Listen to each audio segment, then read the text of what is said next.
भोपाल के रविंद्रनाथ टैगोर यूनिवर्सिटी के कैंपस में भारतीय भाषा और संस्कृति के महोत्सव विश्व रंग का आयोजन किया गया।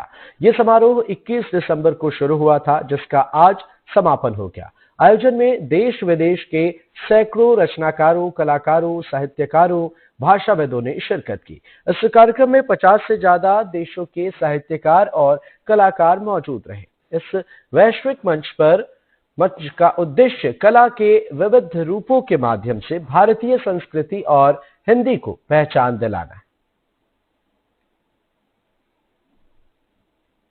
तो विश्व रंग की शुरुआत 2019 में हुई और उस समय जब हम इसको परिकल्पित कर रहे थे इस फेस्टिवल को, तो हमने सोचा था कि एक ऐसा फेस्टिवल बने जिसमें हिंदी हमेशा मध्य में रहे और वही उसका फोकल पॉइंट रहे। और उसके अलावा हम ये चाहते थे कि केवल साहित्य पे बातचीत ना हो, पर कला पे, चित्रकला पे, डांस, म्यूजिक, सिनेमा, थिएटर, इन सभी चीज़ों पे हम एक चर्चा करें और इसको कैसे आगे लेके जा सकते हैं और किस तरीके से भारतीय संस्कृति और कला को एक वैश्विक मंच तक ले जा सकते हैं, उस पर बातचीत हो।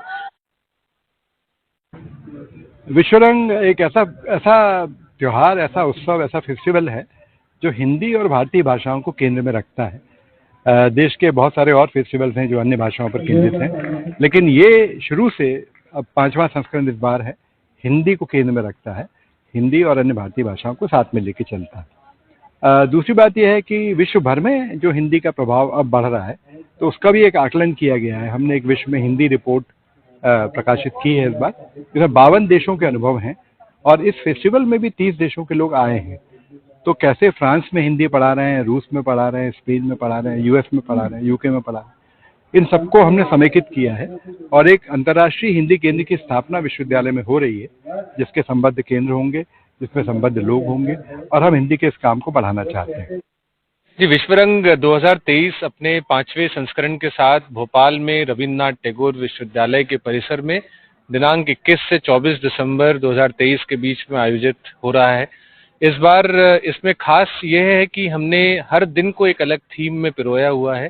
पहला दिन लोक संस्कृति उत्सव, दूसरा दिन भाषा उत्सव, तीसरा दिन साहित्य उत्सव और चौथा दिन रंगोत्सव के रूप में मनाया जा रहा है। और इसी के साथ इस बुलेटिन में फिलहाल इतना ही। बाकी खबरों के लिए आप देखते रहिए एनडीटीवी मध्य प्रदेश छत्तीसगढ़। नमस्कार।